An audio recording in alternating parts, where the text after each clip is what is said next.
This is a floor wedge, probably from the early to mid 80s, and it's obviously been repaired in the past. The complaint is that it just doesn't sound good. There's a lot of upper mids. I did a quick test.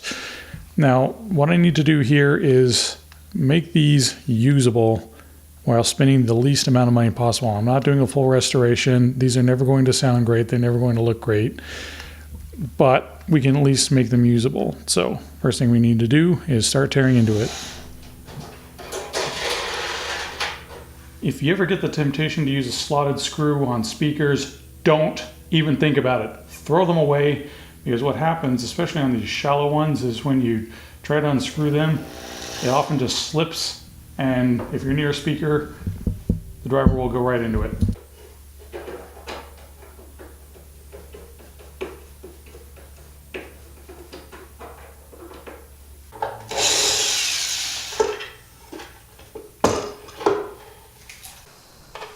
This has no specifications on it whatsoever, no brand name.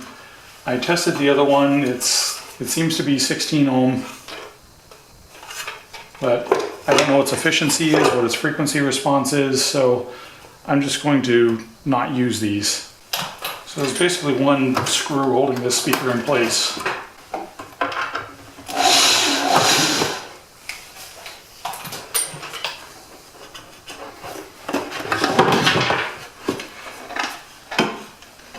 Alright, so we have a carbon PS12.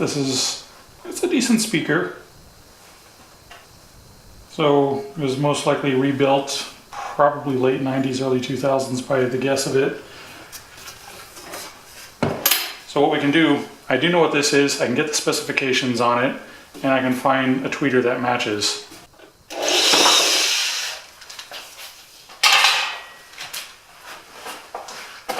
Okay, that was nice and easy. So I've dismantled this. We have some interesting activity here. I do not know what this inductor is, so I'm not going to even use it. I don't have a good way of finding out what its value is, what its wattage handling is. It looks like it's pretty beefy, but I don't know, so I'm not going to take the chance. I should note there's something interesting about the way this is put together. We have a signal going through the inductor here, into the speaker, through the capacitor, into the tweeter. Fine. But what's strange is instead of bringing this guy straight back to the ground, it goes through this lug first and then to the ground. Now on the other speaker, this wire came loose. So instead of a low pass filter here and a high pass filter here, we had a band pass filter through both of them in series. The two of these together are, 24 ohms. This capacitor became a high pass filter at 500 hertz. This one became a low pass filter at who knows what, but needless to say, it sounds terrible.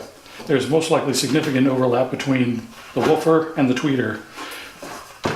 When I rebuild this, I'm going with a different impedance tweeter, and so I will be able to reuse this one. That'll shift the high pass filter upward.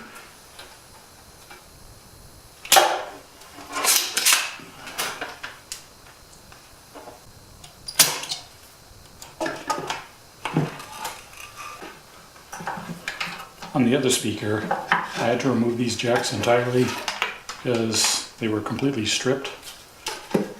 Luckily, I happen to keep spare parts for such things lying around my shop.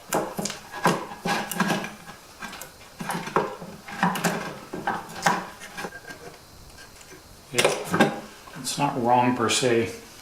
We have the ground for one speaker over here, and then it comes over here, but the hots are on this side.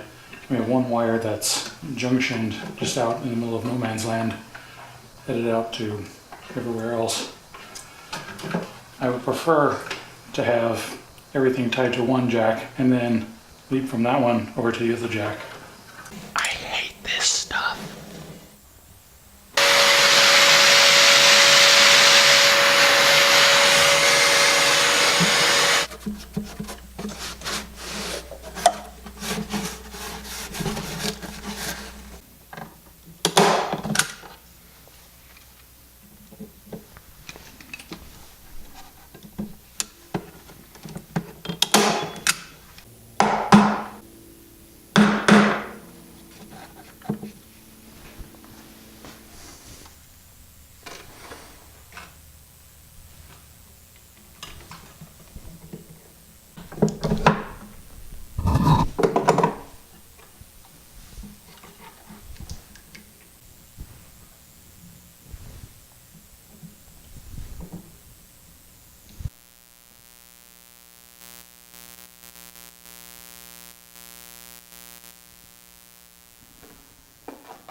All right, so these replacement components, the inductor here, the tweeter, I got from Parts Express. No affiliation, that's just where I happen to get most of my speaker repair materials.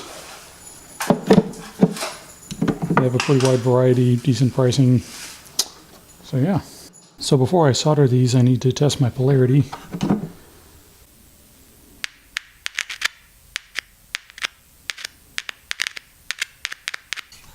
This tweeter is much smaller than the other one, so I had to make this guy.